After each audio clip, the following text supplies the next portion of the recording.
Hello students. तो हम लोग अब सीख रहे हैं, एक क्लास आपको पहले भी दे रखे हैं, एरिया अंडर कर्व। और एरिया अंडर कर्व में ज़्यादा समय हम बर्बाद नहीं करते हुए डायरेक्ट प्रीवियस ईयर क्वेश्चन को कुछ हम पहले ही सॉल्व करके दिए हैं। आज फिर से उसी सीक्वेंस में हम आगे बढ़ेंगे। एक क्वेश्चन है जो JEE मेंस 2016 के एग्जामिनेशन में आया हुआ है, MCQ क्वेश्चन हमने उठाया यहाँ से। कह रहा है the area in square unit of the region described by XY such that y square greater than equal to 2x and x square plus y square less than equal to 4x, xy non negative होगा is what. इस curve का इस condition में क्या area bound किया जाएगा वो बनाना है, आपको बताना पड़ेगा। आइए सीखते हैं। आपको भी मैं पहले से बता रहा हूं कि इस चैप्टर पे सबसे पहले हम कोशिश करते हैं कर्व को प्लॉट करने का।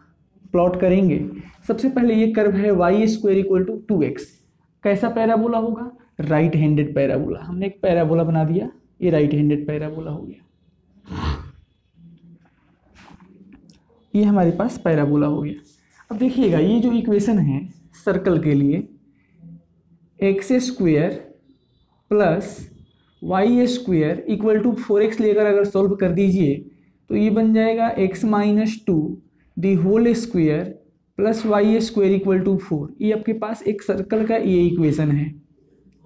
इसको हम ऐसे लिख सकते हैं, यानी कि पैराबोला हो जाएगा। इस पैराबोलिक कर्व का नाम है y square equal to 2x।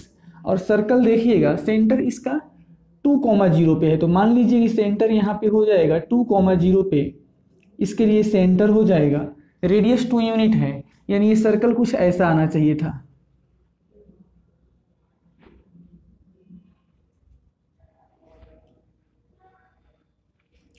ये सर्कल जो है कुछ ऐसा आना चाहिए था।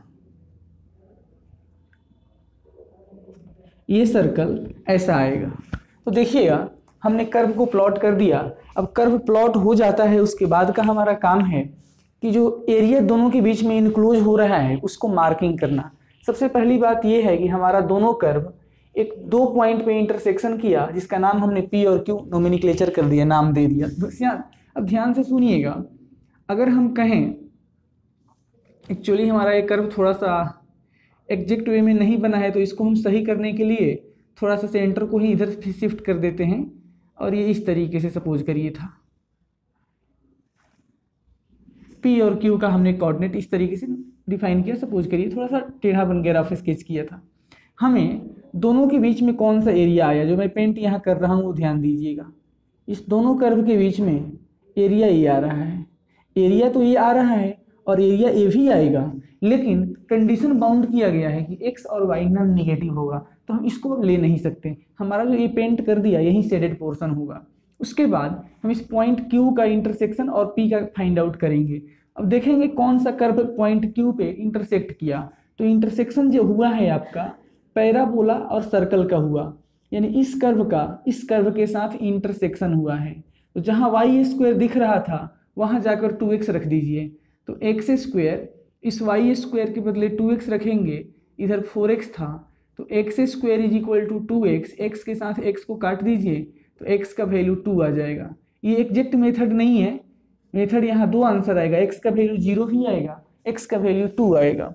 x का वैल्यू 0 यहाँ हम नहीं ले सकते हैं, यानी x का वैल्यू यहाँ पे अभी 2 आ गया। देखिए यहाँ से इस सेंटर में x का कोऑर्डिनेट क्या था, c था ना, यानी इस पे कट किया। जब x का वैल्यू 2 है तो यहाँ जब 2 रखिएगा तो y का वैल्यू प्लस माइनस 2 आएगा। हम यहाँ प्लस 2 यूज करेंगे, नीचे वाला माइनस 2 आ जाएगा। अब हमें ये वाला एरिया निकालना है पेंटेड पोर्शन का। तो पेंटेड पोर्शन का एरिया निकालने के लिए कई सारे मैकेनिज्म यूज हो सकते हैं। हम जो सबसे आसान लगता है वो लगाएंगे। देखिएगा मैं कह रहा हूँ कि सर्कल के पूरे 4 क्वाड्रेंट होते हैं, एक इधर मतलब एक ये 2 3 4। तो अगर हम सर्कल के एरिया का 1/4 करेंगे तो ये पूरा एरिया निकल जाएगा। और इस पूरे एरिया जब निकल जाएगा, उस पूरे में से इस पोर्शन को माइनस कर देंगे तो शेडेड पोर्शन निकल जाएगा। हम कहेंगे एरिया OQ, इसका नाम C रख लीजिए, सेंटर है OQCOQ, यानी क्लोज कर्व OQCOQ का एरिया हमें चाहिए। तो OQCOQ का एरिया यानी सर्कल के एरिया का 1/4। तो सर्कल का एरिया का 1/4 यानी 1/4 पाई आर स्क्वायर। सर्कल का रेडियस कितना है यहाँ?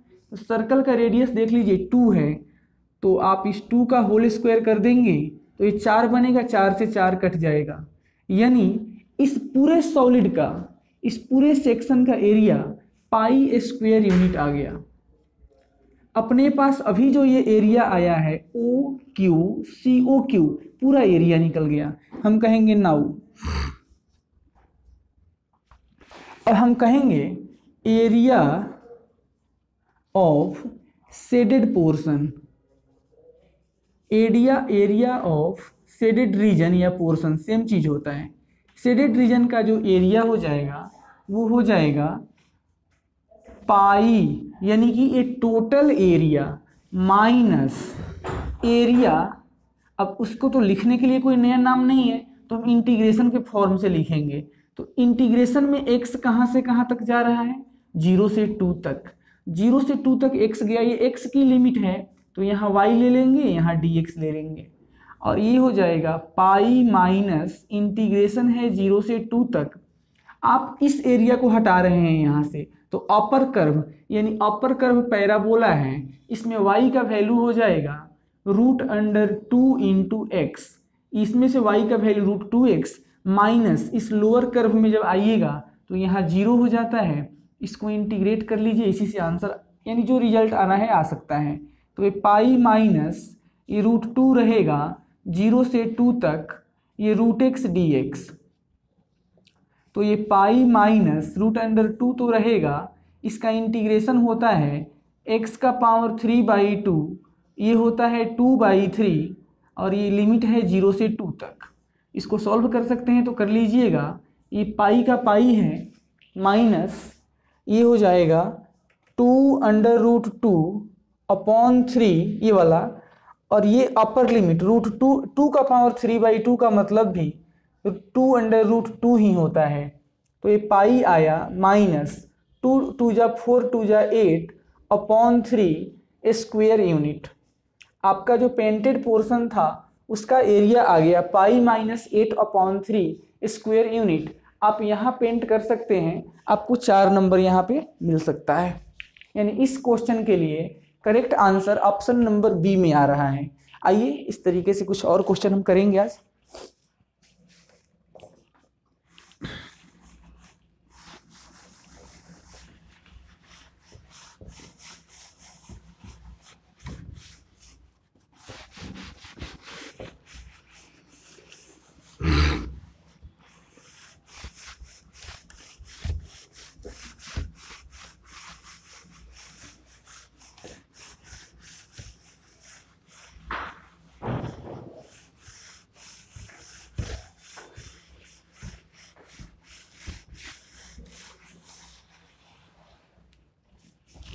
आगे बढ़ रहे हैं।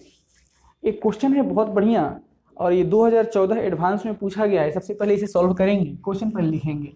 क्वेश्चन है the common tangent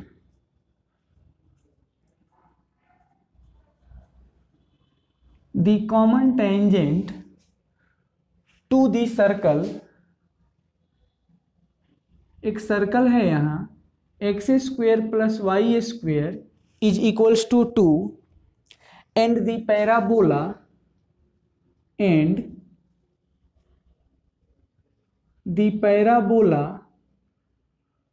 y² is equal to 8x। एक ऐसा टेंजेंट चाहिए जो इस सर्कल के लिए भी कॉमन होगा, इस पैराबोला के लिए भी कॉमन होगा।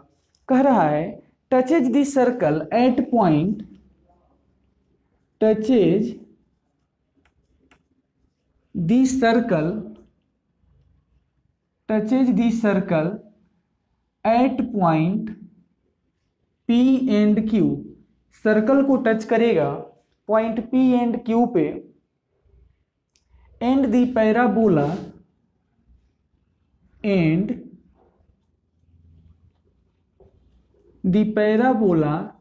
at point R and S। Parabola को R and S पे मिलेगा। तो कह रहा है फाइंड कीजिए, यानी बताइए, then area of quadrilateral, area of the quadrilateral PQRS is equal to what? area of the quadrilateral PQRS is, option है इस यहाँ पे अपने लिए, एक ऑप्शन 3 है, अगला ऑप्शन 6 है, आगे 9 है, फिर उसके बाद 15 है। ये ABCD करके 4 ऑप्शन दिए गए हैं, हमें सॉल्व करके देखना होगा कि इसमें से कौन सा ऑप्शन आ रहा है। आपको पहले बता देते हैं, ये प्रश्न 2014 JEE एडवांस में पूछा गया है। ये प्रश्न एडवांस में आया हुआ है 2014 के एग्जामिनेशन में, और बहुत अच्छा प्रश्न है, मेरे ख्याल से अच्छा क्वेश्चन है। आइए ट्राई करते हैं बनाने का। तो ध्यान दीजिएगा, सबसे पहली बात कि आपके पास 2 तरीके का कर्व गिवन है। एक कर्व है सर्कुलर कर्व सर्कल, और उसका इक्वेशन है x² + y² = 2। इसका सेंटर ओरिजिन है, रेडियस √2 यूनिट है। अनदर कर्व सपोज करिए S1 है, y² = 8x। तो ड्रॉ कर लेते हैं इनको, फिर देखते हैं क्या सिचुएशन एग्जिस्ट करेगा, उसके हिसाब से सोचेंगे।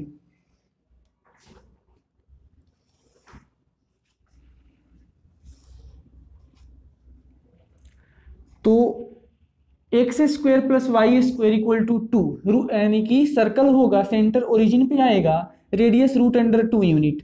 तो सपोज कर लिया कि ये सर्कल है हमारे पास, जिसका सेंटर ओरिजिन पे तो जरूर है, लेकिन इसका रेडियस √2 यूनिट है। ये सर्कल हो जाएगा। फिर बोल रहा है कि y² = 8x, ये राइट हैंडेड पैराबोला होना चाहिए, यानी पॉजिटिव x एक्सिस में इसका एक्सिस होगा। तो ये पैराबोला ऐसा आएगा मेरे ख्याल से, बाकी आप ऑलरेडी सब जान रहे हैं। एक ऐसा टेंजेंट होना चाहिए जो इस सर्कल पे और पैराबोला पे दोनों पे कॉमन हो जाए। तो मान लीजिए कि हम एक टेंजेंट ड्रॉ करना चाहते हैं जो इस दोनों को टच करेगा, ऐसा। यहाँ से सपोज करिए अगर हम इस साइड से एक टेंजेंट ड्रॉ करते हैं जो इसको भी मिला और इसको भी मिलेगा, यानी इसको थोड़ा हम और अपवर्ड करके बना लेते हैं, टिप इसका ओपन कर देते हैं, ऐसा। ये एक टेंजेंट था जो इस पैराबोला को भी मिल गया, और यहाँ से एक और टेंजेंट मैं ड्रॉ कर रहा हूँ जो इसको यहाँ मिल के जाएगा।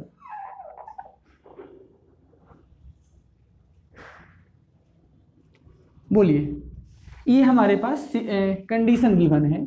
ये आपके पास ऐसा कंडीशन दिया गया था। सपोज करिए पॉइंट T था और इस पॉइंट T से आपने टेंजेंट ड्रॉ किया, तो आपका टेंजेंट सर्कल और पैराबोला दोनों पे कॉमन हो गया। कह रहा है कि the tangent touches the, circle को टच किया पॉइंट P और Q पे। सर्कल को आपका टेंजेंट पॉइंट P और Q पे टच किया है, पैराबोला को point R and point S पे टच किया है। तो आप बताइए कि क्वाड्रिलेटरल PQRS जो बनेगा, इस क्वाड्रिलेटरल का क्षेत्रफल कितना होगा। सपोज करिएगा कि ये लाइन PQ जो है इस सर्कल के लिए कोड ऑफ कॉन्टेक्ट के जैसा बिहेव करेगा, और ये जो आपके पास RS पॉइंट है, RS जो स्ट्रेट लाइन है, RS जो स्ट्रेट लाइन है, ये स्ट्रेट लाइन आपके पैराबोला के लिए कोड ऑफ कॉन्टेक्ट के जैसा बिहेव करेगा। मैं क्या कर रहा हूँ, आपके पास TPR और TQS दो टेंजेंट हैं, और ये दोनों सर्कल पे भी हैं और पैराबोला पे हैं। हम कहेंगे equation of tangent for parabola. Parabola का टेंजेंट होता है y = mx + a/m, और इस पैराबोला में a का वैल्यू 2 था, तो यहाँ पे हमने टेंजेंट को ले लिया इस तरीके से।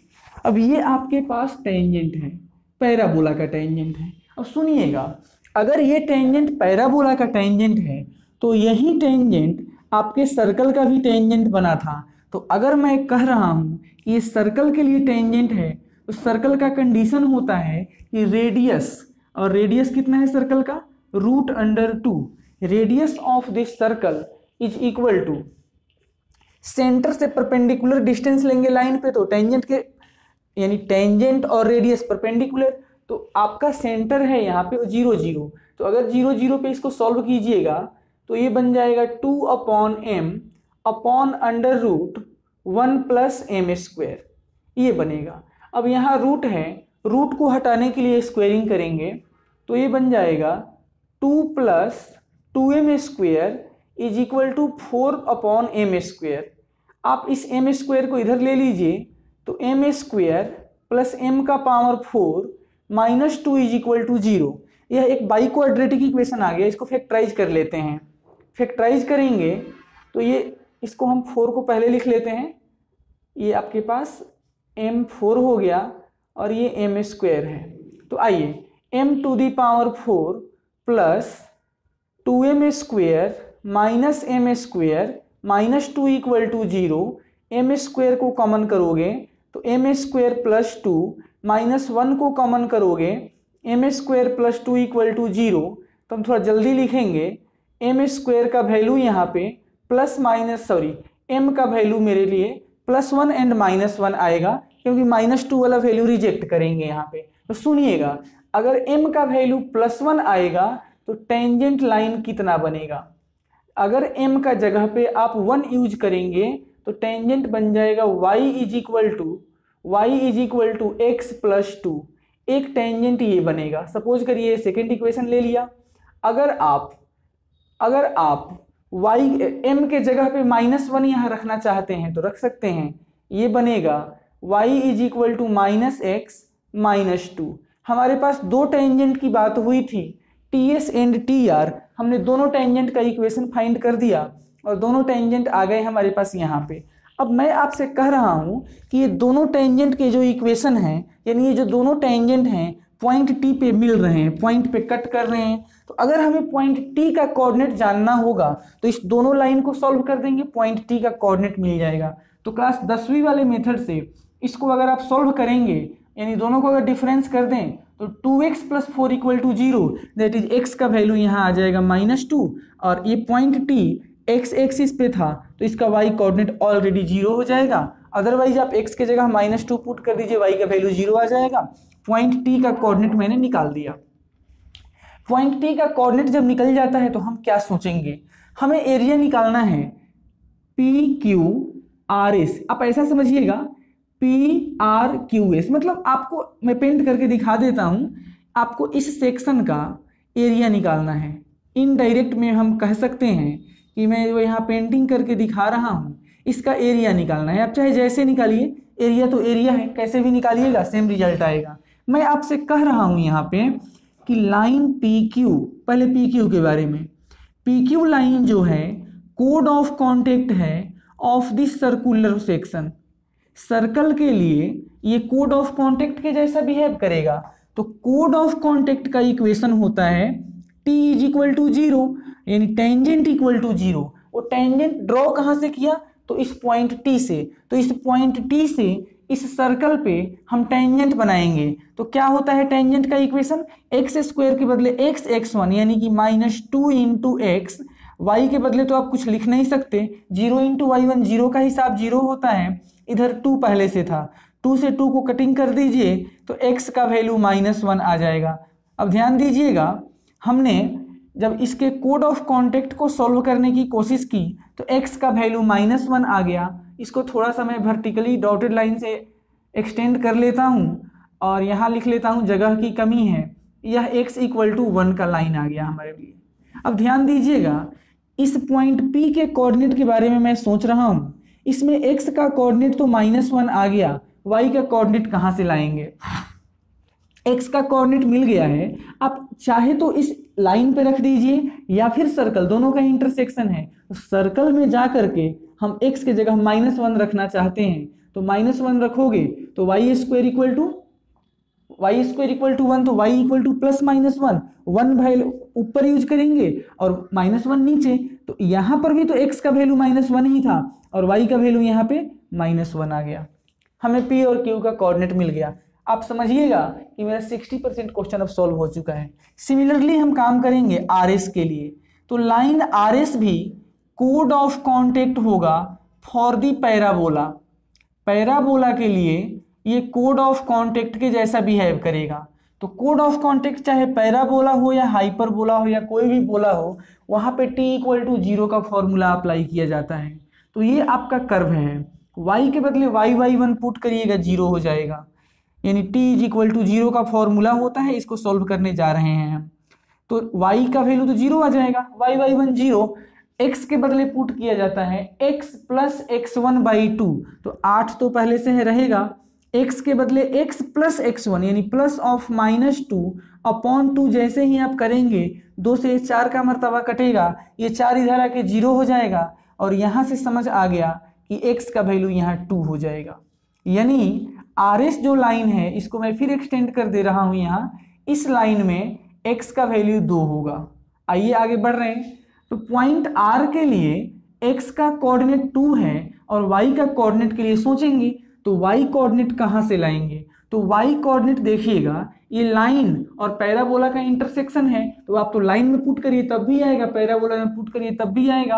आप कहोगे सर लाइन कहाँ से इसमें खोजने जाएं, पैराबोला में पुट कर दो x का वैल्यू 2, तो यहाँ पुट कर दो x का वैल्यू 2 16 बनेगा, तो y का वैल्यू +-4, यहाँ पे +2,4, यहाँ पे -2,4।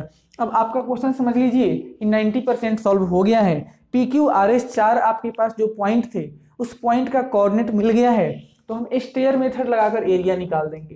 तो स्टेयर मेथड से हम लिखेंगे area of the section PQSRP, close curve जब तक नहीं होगा एरिया नहीं निकलता है। स्टेयर मेथड कहता है 1/2, यहीं से स्टार्ट करते हैं, तो इसका x कोऑर्डिनेट ले लीजिए -1, फिर यहाँ आ जाइए, फिर से x कोऑर्डिनेट -1, फिर x कोऑर्डिनेट 2, फिर x कोऑर्डिनेट यहाँ पे आकर 2 ले लिया। y कोऑर्डिनेट यहाँ से स्टार्ट करेंगे 1, यहाँ पे y कोऑर्डिनेट -1, यहाँ पे y कोऑर्डिनेट -4, यहाँ पे y कोऑर्डिनेट +4। इतना लिखने के बाद कर्व को ऊपर से रिपीट करते हैं, यानी इस वाले रो को नीचे रिपीट करना है, तो -1,1, उसके बाद क्रॉस मल्टीप्लाई करने का सिस्टम जनरेट करेंगे, यहाँ से हमारा काम हो जाएगा। तो आइए लिखते हैं, एरिया हम निकाल रहे हैं, एरिया है 1/2, सबके लिए मल्टीप्लाई में पहले से था, -1 को 1 से मल्टीप्लाई, -1 को -1 से किया तो +1 हो जाएगा, प्लस -1 को -4 से किया तो 4 हो जाता है। स्टेयर मेथड पहले भी सिखाया हूँ, 2 को 4 से करोगे 8 आएगा, 2 को 1 से करोगे तो 2 आएगा, ऐसा हो जाए माइनस।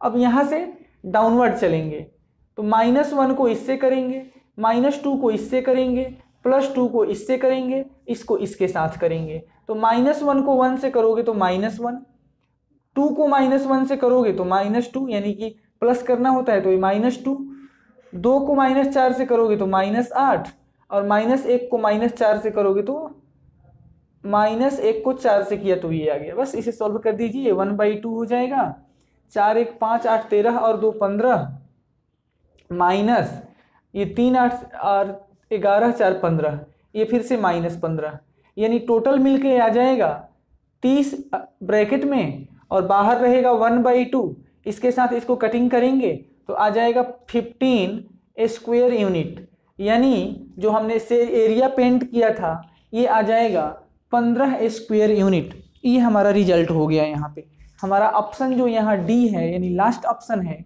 ये यहाँ पे करेक्ट आया। आगे आपको और बताते हैं इस तरीके का क्वेश्चन, लाइन पे मेरे साथ बने रहिएगा।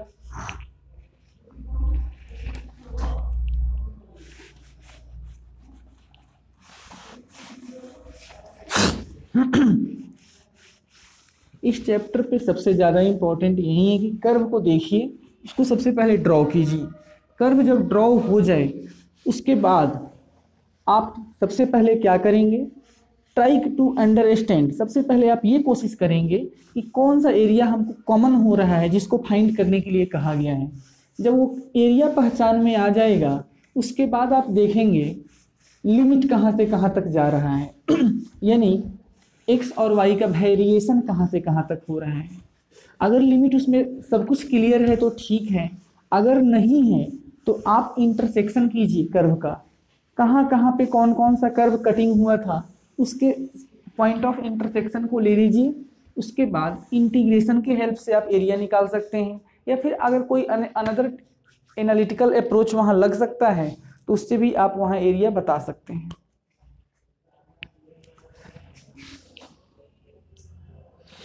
आगे बढ़ेंगे, कह रहा है the area of the quadrilateral, ये भी अच्छा क्वेश्चन है। कह रहा है the area of quadrilateral, the area of the quadrilateral formed by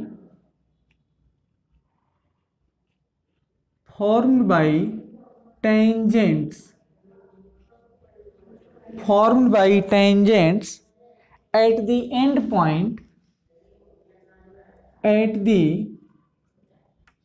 point of latus rectum LR of the ellipse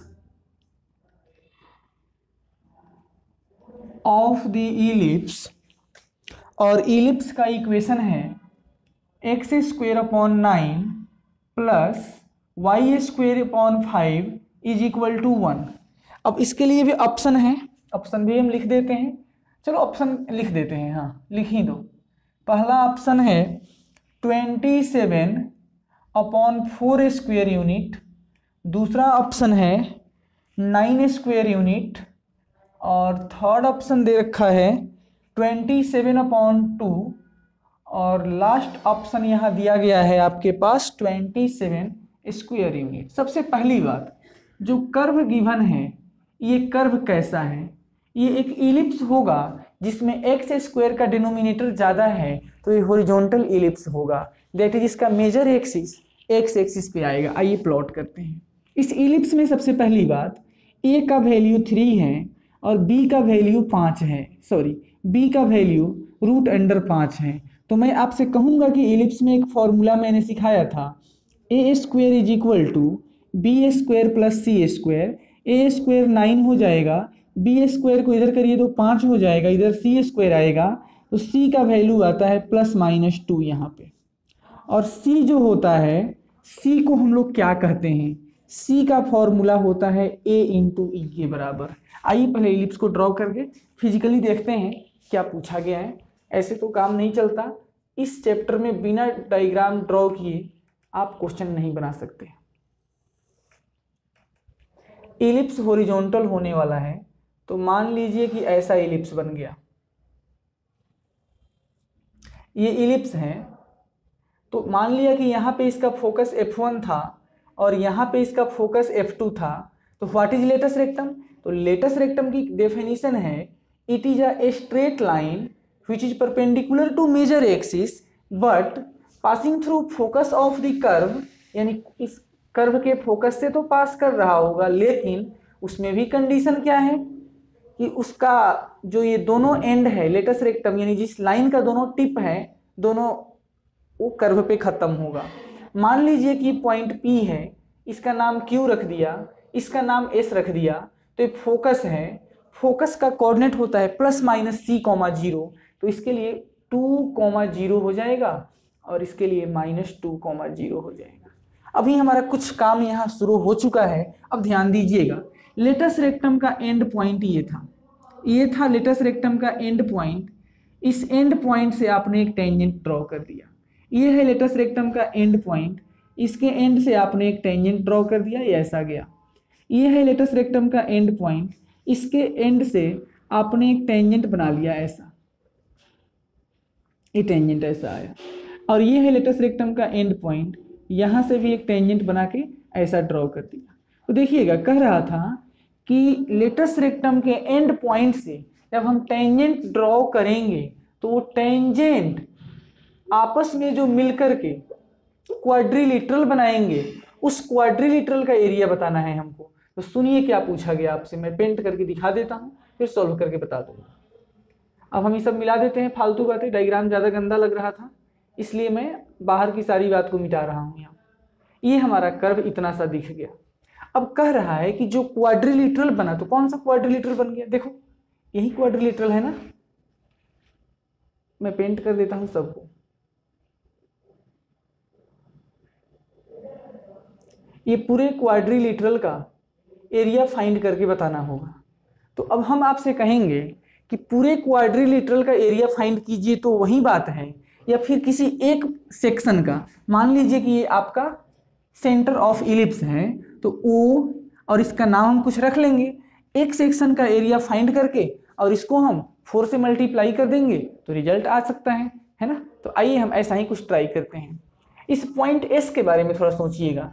इस पॉइंट एस का एक्स कोऑर्डिनेट 0 है और वाई कोऑर्डिनेट कहाँ से लाएंगे, यानी कि अगर मैं आपसे कह रहा हूँ ये आपका पॉइंट एस क्या था, व्हाट इज पॉइंट एस, तो पॉइंट एस जो है आपका कर्व यानी कोनिक और आपका जो टेंजेंट है उसका वो टचिंग पॉइंट है, या फिर आप यहाँ पे इंटरसेक्शन बोल सकते हैं, या फिर आप अपने हिसाब से कुछ बोल सकते हैं। तो आप एक काम कर सकते हैं, अगर x के बदले यहाँ 2 पुट कर दिया जाए, यही कर्व है ना, इसी कर्व में x के बदले अगर 2 पुट करेंगे आप, तो आइए मैं सॉल्व करके दिखा देता हूँ। यहाँ 2 पुट करने का मतलब 4/9 हो जाता है, प्लस y² 5 = 1, यानी x को 2 पुट करने से हमें y चाहिए, तो y² = 5 × 1 - 4/9 हो जाएगा, और इसका मतलब है 5/9, और 9 में से 4 गया तो ये 5 आ जाएगा यहाँ पे, तो y का वैल्यू आ जाएगा ±5/3, y का वैल्यू आ जाएगा ±5/3। फर्स्ट क्वाड्रेंट में है तो पॉजिटिव वैल्यू हमें यूज करना जरूरी है। हमने इसका पॉजिटिव वैल्यू ले लिया, हमें ई पॉइंट आ जाएगा। सिमिलरली आप यहाँ पे x का वैल्यू 2 लेंगे, y का वैल्यू निगेटिव जो वहाँ आया था। अब हम ज़्यादा माथा पेंची नहीं लगाते हुए सोच रहे हैं कि ये लाइन का नाम आप रख लीजिए। मान लीजिए कि यह लाइन ए था, यह लाइन बी, एंड ए था, ये बी था, तो लाइन ए बी की बात अब सुनिएगा। हमारा 60% क्वेश्चन लगभग हो गया है।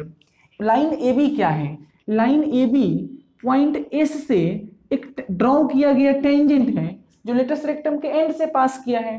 तो ये पॉइंट जो है इलिप्स पे है, तो इस इलिप्स पे एक टेंजेंट ड्रॉ करना है जिसका कोऑर्डिनेट x1 y1 गिवन है। तो यहाँ पे टेंजेंट ड्रॉ करने का तरीका है x(x1), x² के बदले आप पुट करेंगे x(x1) और नीचे का 9 रहेगा, प्लस y1/5, तो ये पहले का है, y² के बदले y, और y1 के बदले आप पुट करना चाहते हैं 5/3 तो करेंगे, और 1 का 1 रहेगा। इस 5 से यहाँ 5 कट सकता है।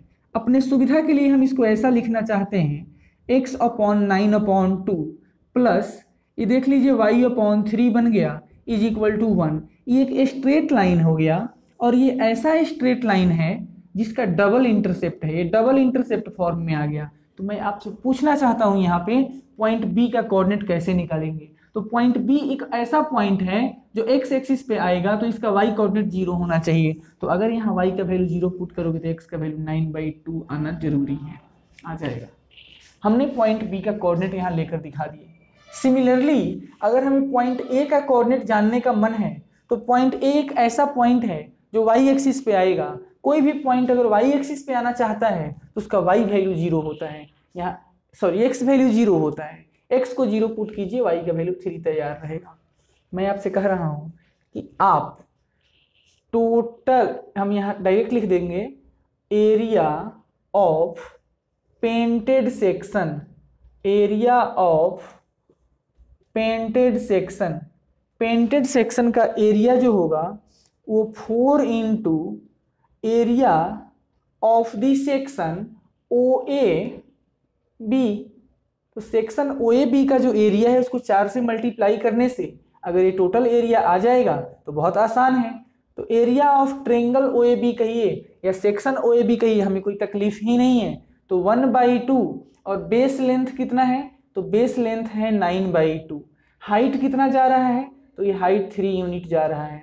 तो देख लीजिए 2 दूनी मिल के 4 कट जाएगा, 9 × 27 स्क्वायर यूनिट आपका एरिया आएगा। और जहाँ भी 27 स्क्वायर यूनिट दिख रहा है वहाँ एकदम बेहिचक टिक लगाइए, आपको 4 नंबर आ सकता है। यानी इस तरीके से ही काम करना है। अगर आप सबसे पहला पॉइंट मेरा सीख जाएं, कर्व अगर आप बना पा रहे होंगे तभी समझिएगा कि आप क्वेश्चन बना पाएंगे, अदरवाइज आपको बहुत ज़्यादा परेशानी आ सकता है इस चैप्टर पे। आइए आपको एक और छोटा सवाल हम बताने की ट्राई करते हैं। क्वेश्चन है कि 3 कॉइन्स, क्वेश्चन कह रहा है 3 coins of unit radius, 3 coins of unit radius are put inside a equilateral triangle. 3 coins of unit radius are put inside a equilateral triangle such that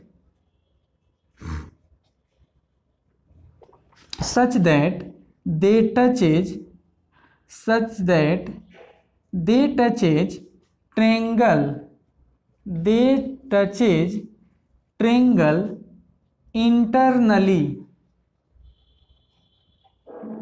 and also they touches itself externally. Then find, तो आप find करिएगा area of that equilateral triangle. आइए situation को कुछ plot करने का plot करेंगे। सबसे पहले बिना प्लॉट किए आप एरिया निकालेंगे तो मेरे ख्याल से वो आप उसमें सक्सेस नहीं हो पाएंगे। सबसे पहले जितना पॉसिबल है आपसे डायग्राम बनाने का कोशिश कीजिए, कोई जल्दीबाजी नहीं है, थोड़ा प्रैक्टिस करेंगे सब सही हो जाएगा। आइए, तो कह रहा है एक इक्विलेटरल ट्रायंगल है, बना लिया एक इक्विलेटरल ट्रायंगल। इस इक्विलेटरल ट्रायंगल की डेफिनेशन ये होती है कि हर साइड का लेंथ बराबर होना चाहिए और हर इंटरनल एंगल 60 डिग्री का होगा। इस इक्विलेटरल ट्रायंगल के अंदर आपको 3 ऐसे कॉइन रखे जाने चाहिए, 3 सिक्कों को इस तरीके से व्यवस्थित करके रखा जा रहा है कि वो तीनों कॉइन आपस में एक्सटर्नली टच करेंगे और ट्रायंगल के साइड को इंटरनली टच करेंगे। सपोज करिए सिचुएशन कुछ ऐसा ही है।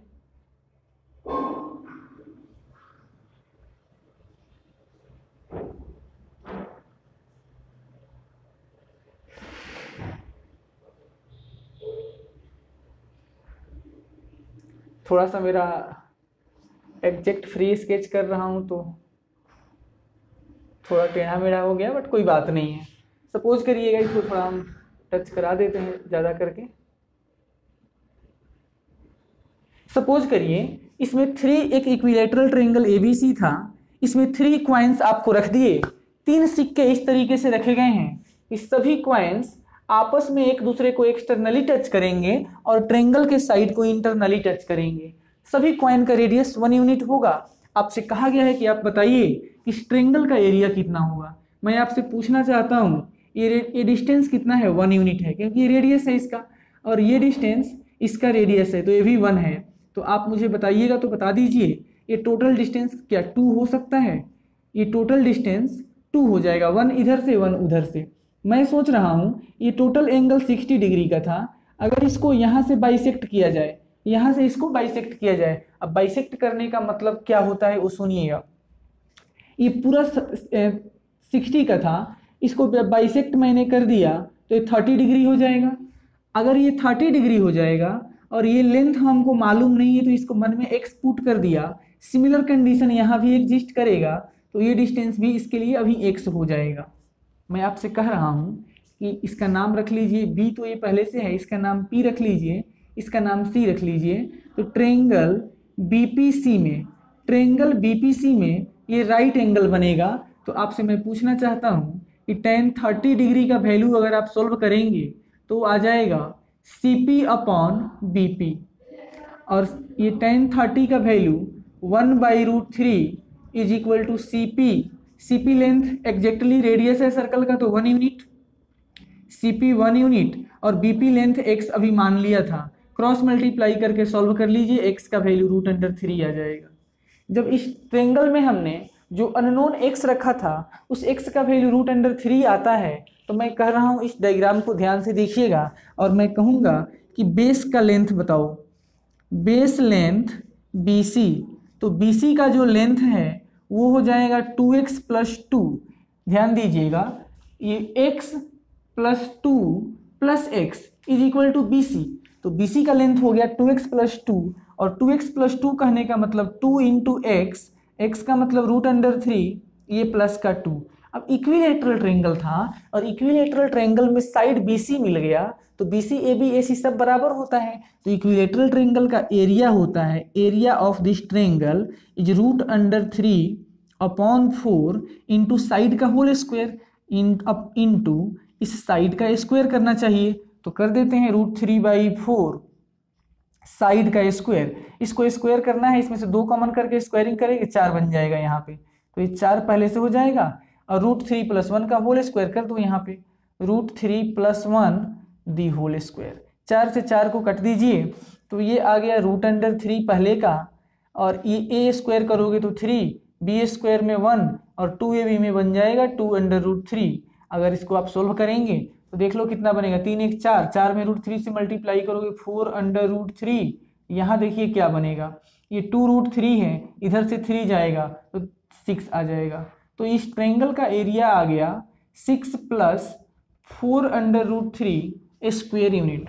हमने इस इक्विलेटरल ट्रायंगल के लिए एरिया को कैलकुलेट कर दिया और वो एरिया मिला 6 + 4 टाइम √3 स्क्वायर यूनिट। आइए एक और क्वेश्चन करते हैं इसमें।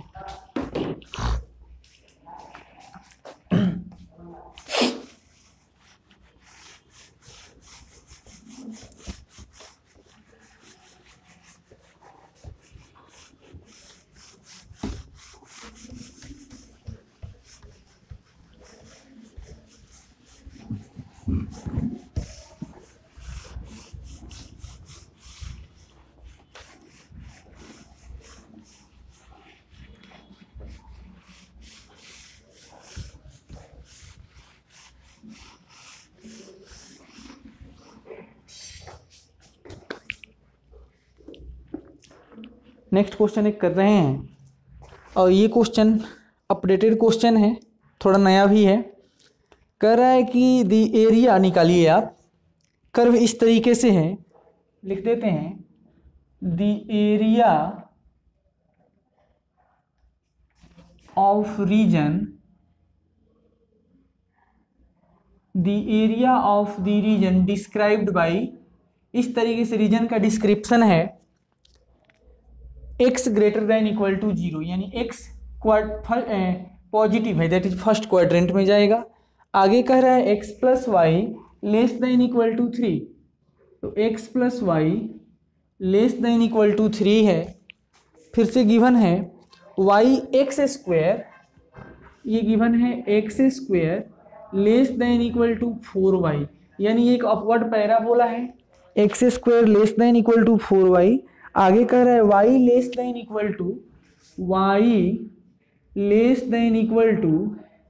1 + √x। ये रीजन आपको दिए गए हैं, कर्व दिए गए हैं, इसका एरिया निकालना है।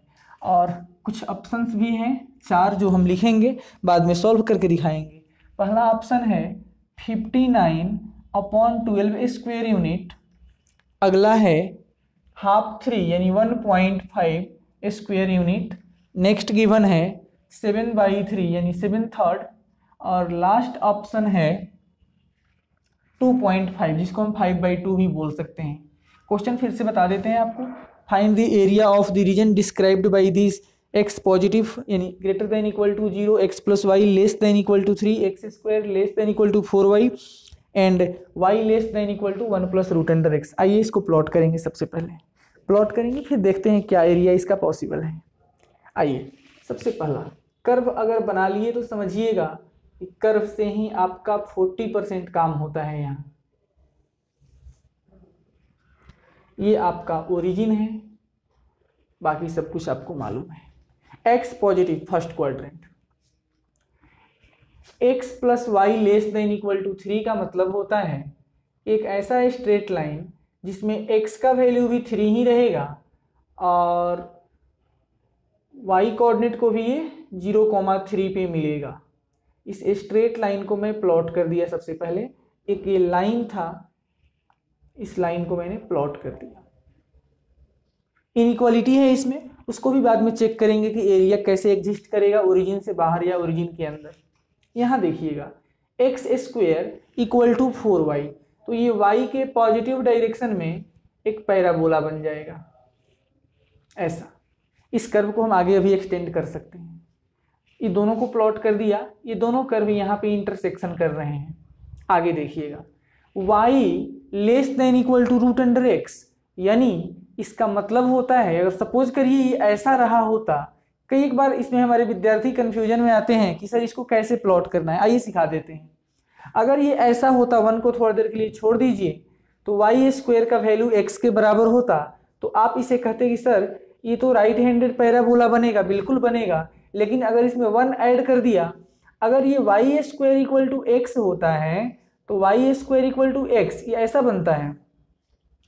अगर आपके पास है y square equal to x plus 1, अभी रूट एक्स प्लस 1 आ जाएगा, उसमें कोई दिक्कत नहीं है। अगर ऐसा कर्व है तो कैसे बनेगा, 1 यूनिट ऊपर से जाएगा, बस ऐसा 1 यूनिट ऊपर से जाएगा, नीचे भी आप ऐसा कर सकते, कोई दिक्कत नहीं है। तो इसी को प्लॉट करेंगे। अगर ये y का वैल्यू 3 है, मान लेते हैं कि y का वैल्यू यहाँ पे 1 है, ये है y का वैल्यू 1, तो यहाँ से आपका ये कर्व ऐसे जाने वाला था, ऐसे इसका कर्व हमने प्लॉट कर दिया। एक कर्व यहाँ भी इंटरसेक्शन कर लिया आकर के। अब हम देखेंगे कौन सा एरिया कॉमन है सबके लिए। x पॉजिटिव फर्स्ट क्वाड्रेंट, यानी इसके इधर रहेंगे, ये बता रहा है x plus y less than equal to 3। अगर यहाँ और यहाँ 0 पुट करें तो क्या बनेगा, 0 लेस देन इक्वल टू 3, बिल्कुल सत्य वचन है। यानी ये एरिया देगा ओरिजिन के तरफ, यानी जो कर्व हमको सेट करना है वो इसके नीचे करना है और इसके इधर करना है। देखिए इसके इधर x पॉजिटिव है और इसके ऊपर, इसके नीचे, इसके नीचे, इसके ऊपर, उसके इधर। यहाँ आइए 0 पुट करेंगे तो ये भी कर्व ओरिजिन की तरफ एरिया दे रहा है। तो अब देखिएगा ये पैराबोला है, ये पैराबोला है, इसको मैंने प्लॉट किया है। ऊपर जाइएगा तब ओरिजिन मिलेगा, नीचे आइएगा तब ओरिजिन मिलेगा, यानी नीचे ही आना पड़ेगा। अच्छा यहाँ आते हैं, अगर इसमें एक्स वाई को 0 पुट करेंगे तो 0 लेस देन इक्वल टू 1, बिल्कुल सही है, यानी ये भी कह रहा है ओरिजिन की तरफ। तो कर्व ये है, इसके नीचे आएंगे तब ना ओरिजिन आएगा। तो मैं कह रहा हूँ सबको मैं कंबाइन करके देख लिया, मैं यहाँ जो कॉमन सेक्शन दिख गया इसको मैं यहाँ पेंट कर रहा हूँ। क्या मेरी बात आपको पकड़ में आ रही है? मैंने कॉमन एरिया को पेंट कर दिया, ये मैंने पेंट कर दिया यहाँ। अब देखिएगा यहाँ से यहाँ तक, यहाँ से यहाँ तक। अब सबसे पहले इस पॉइंट जो कहाँ कटिंग हुआ है इन सब का इंटरसेक्शन हम कर लेते हैं। ये पॉइंट P नाम रख देते हैं, इसका नाम Q रख लेते हैं। PQ का कोऑर्डिनेट हम पहले फाइंड आउट करके बता देते हैं कैसे क्या होने वाला है। समझिएगा, इस कर्व का नाम था y is equal to 1 plus root under x. इस कर्व का नाम था x plus y is equal to 3। इस कर्व का नाम था x square equal to 4y। अब ध्यान दीजिए यहाँ पे, ये जो पॉइंट P का इंटरसेक्शन है, पॉइंट P पे कौन सा कर्व कट किया, तो पॉइंट P पे लाइन और ये वाला पैराबोला कट किया, that is x plus y equal to 3 cut किया था और x square equal to 4y cut किया था। तो मैं एक काम यहाँ कर रहा हूँ, x को x रख लेता हूँ और y के बदले एक्स स्क्वायर अपॉन 4 लिख करके दोनों को मर्ज करके सॉल्व कर दिया। तो x square plus 4x minus 12 is equal to 0। Factorize कर लीजिए तो x square plus 6x minus 2x minus 12 is equal to 0। तो x प्लस 6 यहाँ से बन जाएगा, यहाँ x रहेगा और यहाँ से माइनस 2 कॉमन करना पड़ेगा, तो x plus 6 is equal to 0, यानी x का वैल्यू यहाँ 2 आ सकता है। इस पॉइंट P में x का वैल्यू 2 है, यानी यहाँ पे x का वैल्यू 2 है। x का वैल्यू 2 अगर इसमें रख दीजिएगा तो y का वैल्यू 1 आ जाएगा। यानी मेरे कहने का मतलब अब ये आ गया कि ये दोनों सेम रेफरेंस पे है, ये दोनों सेम लाइन है, स्ट्रेट हो गया। इसका कोऑर्डिनेट P का निकल गया। Q की बात करेंगे तो पॉइंट Q का इंटरसेक्शन सीख लीजिए क्या है। पॉइंट Q में ये वाला पैराबोला यानी 1 plus root under x cut किया है और ये वाली लाइन कट किया है। तो लाइन था अपने पास x plus y equal to 3, और आप इसको सॉल्व कर सकते हैं तो कर लीजिए, मैं डायरेक्ट मेरे को इतना है मैं लिख रहा हूँ यहाँ पे। यहाँ x का वैल्यू 1 हो जाएगा और y का वैल्यू भी 1 हो जाएगा। देखिए कैसे मैं लिख दिया, अगर x के और y की जगह पे मैं 1 लिख दूँ तो क्या ये सेटिस्फाई करेगा कि नहीं करेगा। अगर यहाँ 1 लिखेंगे और यहाँ 1 लिखेंगे तो 1 और इधर हो जाएगा कितना 2, यानी एग्जैक्ट वे में कहें तो 1 से 1 कट जाएगा, इधर का क्या आ जाएगा 1 आ जाएगा ना। 1 मिनट, और यहाँ पे मैं 1 और 1 नहीं, 1 और 1 नहीं चलेगा, 1 और 1 मत कीजिए, x के जगह 1 लिख लीजिए लेकिन y के जगह 2 आ जाएगा। हाँ, y के जगह 2 रखेंगे तब ये इस कर्व को भी सेटिस्फाई करेगा लाइन को, और आप देख लीजिए ये 2 = 1 + 1। अब ठीक है, हमने पॉइंट P और Q का कोऑर्डिनेट बता दिया, अब आप सॉल्व करने का भी बता दिया। जो कर्व इंटरसेक्शन करते हैं उनको मर्ज करके सॉल्व कर देने से पॉइंट ऑफ इंटरसेक्शन निकल जाता है। अब जो एरिया मैंने पेंट किया है, इस पेंटेड सेक्शन को सॉल्व करने का तरीका चलिए सीख लीजिए। जो पेंट कर दिया गया है उस पेंटेड पोर्शन का एरिया कहाँ से लाएंगे, तो पेंटेड पोर्शन का एरिया कैसे आपको हम बता दें, जो आसान से आसान तरीका है वो बताएंगे। तो आ जाइए मेरे साथ। देखिए, हम इस पूरे एरिया को 2 पार्ट में डिवाइड करेंगे। एक्स देखिए कहाँ से कहाँ तक जा रहा है, ये वर्टिकल लाइन है, इसमें एक्स का वैल्यू नहीं होता है, दैट इज एक्स का वैल्यू 0 होता है। तो हम कहेंगे area of this shaded portion कहाँ से कहाँ तक, सबसे पहले 0 से 1 तक। तो 0 से चलकर जब आप ये 1 तक गए थे तो upper curve minus lower curve, upper curve minus lower curve, तो अपर कर्व में ये वाला पैराबोला पकड़ में आ गया, तो y dx प्लस, मतलब यहां से यहां तक ये एरिया निकल गया, प्लस 1 से चल करके 2 तक। अब आप 1 से चल करके 2 तक जा रहे हैं, तो 1 से 2 तक जाइएगा तो इस रास्ते में सबसे पहले अपर कर्व यानी लाइन आएगा। तो इस लाइन में y का वैल्यू, इस लाइन में y का वैल्यू है 3 - x माइनस लोअर कर्व में आइएगा तो ये पैराबोला पकड़ में आएगा। इस पैराबोला में y का वैल्यू होता है x²/4। बस अब आप इस इंटीग्रेशन को सॉल्व करिएगा तो यहाँ से रिजल्ट आ जाएगा। थोड़ा सा और देख लीजिए, ये 0 से 1 तो ठीक है, और इसमें अपर कर्व यानी ये वाला पैराबोला है, इसमें है y का वैल्यू 1 + √x dx प्लस, यहाँ इंटीग्रेशन हम कर लेते हैं, 3 का इंटीग्रेशन 3x, और ये हो जाएगा माइनस x का इंटीग्रेशन होता है x²/2 माइनस ये x³/12 हो जाएगा। इस पे लिमिट है 2 से लेकर के 1 तक। इसको जब सॉल्व करेंगे तो 1 का इंटीग्रेशन x, √x का इंटीग्रेशन x का पावर हाफ 3, और यहाँ आ जाएगा 2/3, और ये है 1 से लेकर के 0 तक, प्लस इसमें देख लीजिए हम लिमिट पुट कर देते हैं। अपर लिमिट रखो, जब 2 रखोगे तो ये 6 हो जाएगा, जब 2 रखेंगे तो 4/2 ये 2 हो जाएगा, माइनस 2 रखेंगे तो 8/12 बनेगा। अपर लिमिट रख दिया, माइनस लोअर लिमिट रखिएगा तो ये 3 आएगा, माइनस 1 रखेंगे तो ये 1/2 आ जाएगा, माइनस 1 रखिएगा 1/12 आ जाएगा। बस हो गया, इसको सॉल्व कर दीजिए, रिजल्ट आएगा। यहाँ अपर लिमिट रखने पे 1 प्लस ये 2/3 आएगा, लोअर लिमिट का कोई हिसाब नहीं है, 0 रखने पे पूरा खत्म हो जाएगा, आउट हो जाएगा यहाँ से। तो आप इसको सॉल्व कर दीजिए, इधर कितना आता है, तो प्लस 6 से 2 जाएगा 4 माइनस 8/12, तो 8/12 को हम कैंसिल कर देंगे तो ये हो जाएगा 2/3, 4 माइनस ये 2/3 यहाँ बन गया, माइनस ये देख लीजिएगा 3, ये 3 हो जाएगा, और हम इसका एलसीएम ले लेते हैं। तो अभी हम एलसीएम लेना ज़्यादा अच्छा नहीं होगा, चलो ले ही लेते हैं एलसीएम, क्या करेंगे, बाद में तो लेना ही पड़ेगा, कोई बात नहीं। 3 को भी हटाओ यहाँ से, पूरा एलसीएम ले लेते हैं। 2 और 12 का एलसीएम 12, 12 में आप यहाँ देख लीजिए, 12 को ये 36 कर देगा, माइनस ये 6 हो जाएगा, ये -1 रहेगा, तो ये आ जाए 5/3 प्लस ये कितना हो जाएगा, तो 3 4 जा 12, 12 से 2 जाएगा तो 10/3 माइनस ये हो जाएगा 36 से 6 निकल जाएगा तो 30, 30 में से 1 निकल गया 29, और ये /12।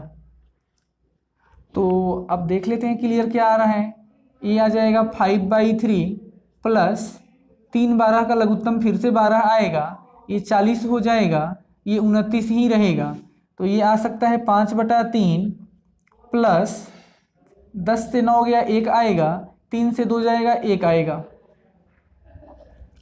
29 11/12 ही आ जाएगा। क्लियर। एलसीएम फिर से ले लीजिए, तो फिर से एलसीएम 12 ही रहेगा, तो ये हो जाएगा 20 प्लस का 11 और ये आ जाएगा 31/12। यानी इसका मतलब है कि कहीं ना कहीं हमने कुछ मिस्टेक हुआ है, इसके वजह से आंसर में कुछ प्रॉब्लम हो गया, कहीं हमने कुछ मिस्टेक किया।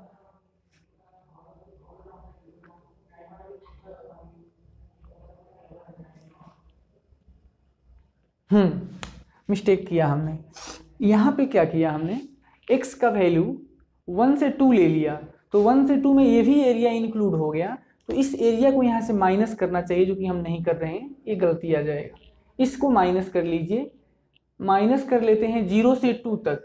ये वाला पोर्शन हम यहाँ से हटाएंगे, निगेटिव माइनस करके निकाल देंगे, तो 0 से 2 तक। और इस पोर्शन में y का वैल्यू है x²/4 dx, तो ये आ जाएगा यहाँ पे माइनस, यहाँ लिख लेना चाहिए 0 से 2 और ये x²/4 dx, तो यहाँ इंटीग्रेशन लिखेंगे इसका, तो इंटीग्रेशन आ जाएगा x का पावर 3/12 2 से 0 तक, तो यहाँ लगा लेते हैं उसको भी।